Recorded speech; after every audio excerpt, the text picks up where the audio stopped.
I left his office, went into the city, and hid. In a little over half an hour, there were 3/4-ton trucks and Jeeps traversing the city from side to side, end to end, and throughout its interior, with people screaming something that they had no idea what it meant. It's okay to come in. Everything is fine. It's okay to come in. Everything is fine. And trusting my own skills, no matter what, I came in, and he had changed his mind. He had accepted responsibility, and I did lead a group of three-ton trucks, I believe. Deuce and a half and 3-ton trucks. I believe it was 3-ton trucks, from memory, down to the docks. This pier that had been built in sections and ferried to across the waters to Quin Yon installation.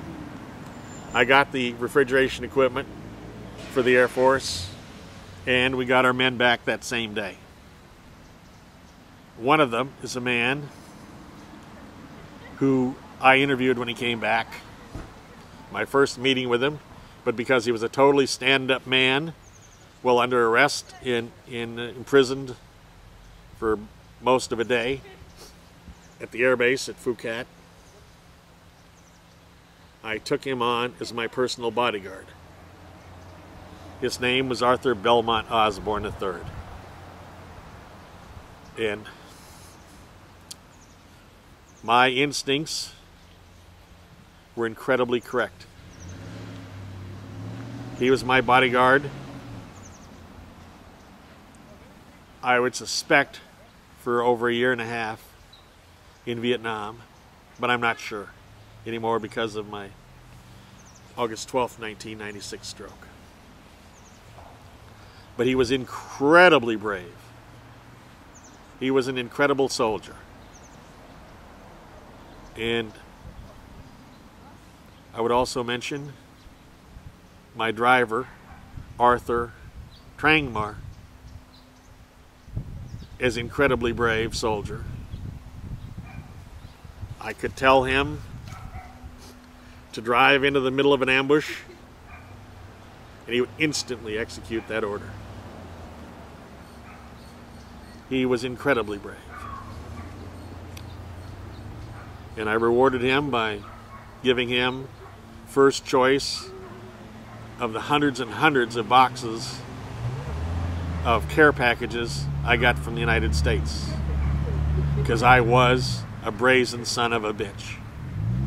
I even wrote letters to my draft board number 7 in Seattle, sent them postcards left over from the war with the French versus the forces of Ho Chi Minh and his chief, Vo Nguyen Giap.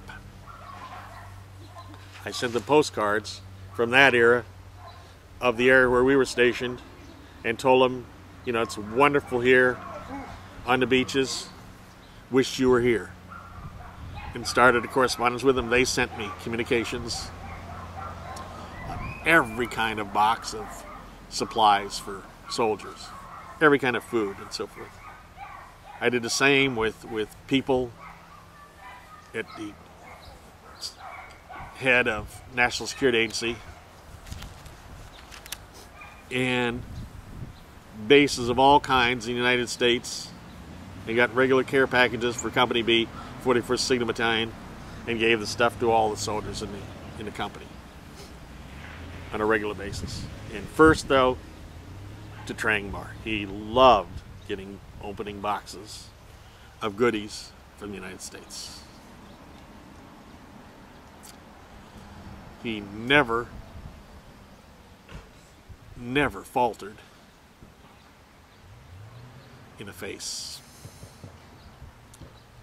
of any gunfire.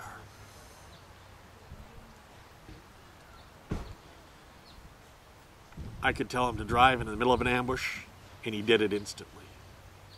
I could tell him to drive in the middle of what I thought was an ambush, and he did it instantly. I didn't always guess right about ambushes, but I was always proactive. I knew to charge an ambush. And those were great soldiers. But I didn't realize the prices that I would pay for my service.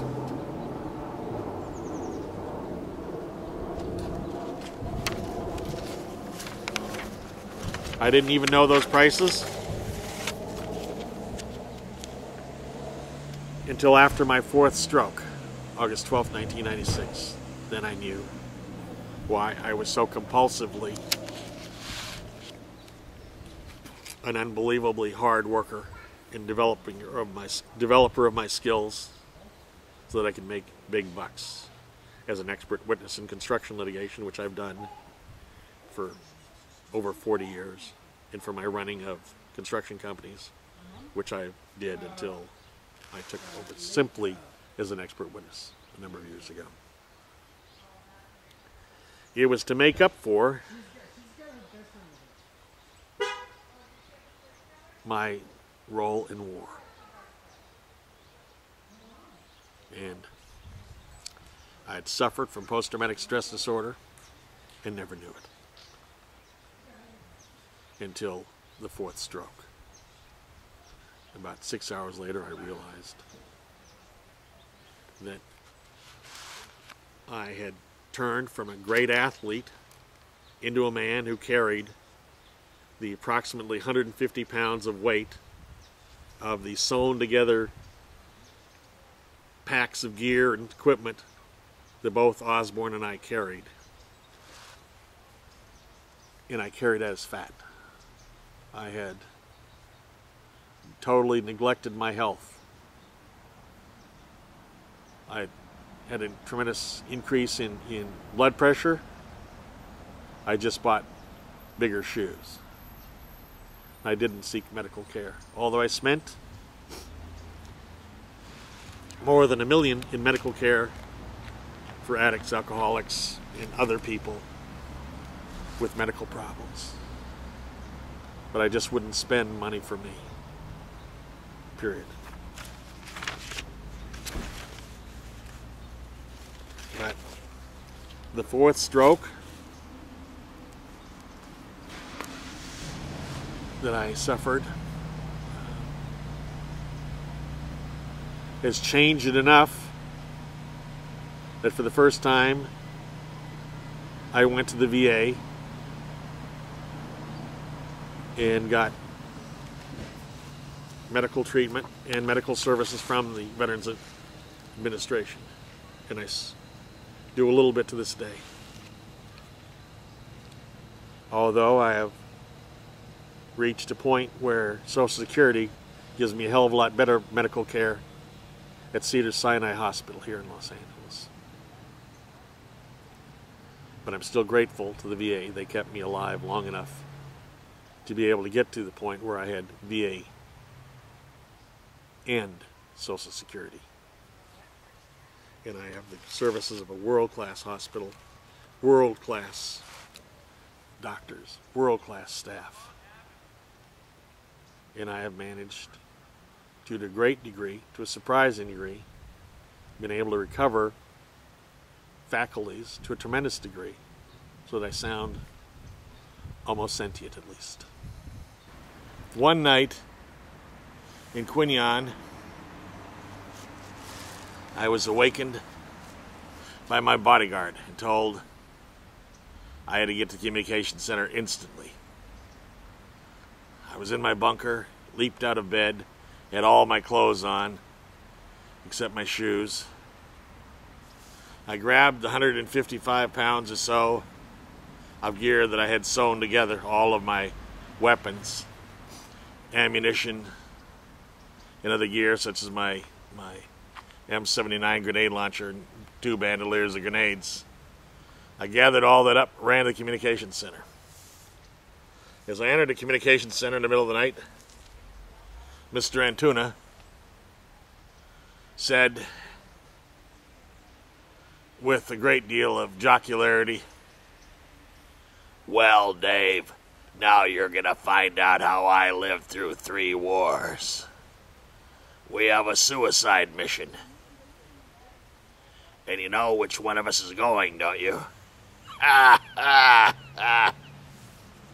Well, that was Mr. Antuna. That was war. What it was, we had a 3-man unit on duty at the 22nd Army of the Republic of Vietnam Infantry Division. And they were at the headquarters of it. And this 3-man unit was the night shift for passing of codes back and forth to the 22nd Army Division from United States stations. And from the Vietnamese through United States stations. Well, what had happened is in the middle of that night, in this incredible monsoon rain, they had been hit by ground units. And their last words were with the universal bing, bing, bing, bing, bing, the 5 bells of the most absolute emergency in communications.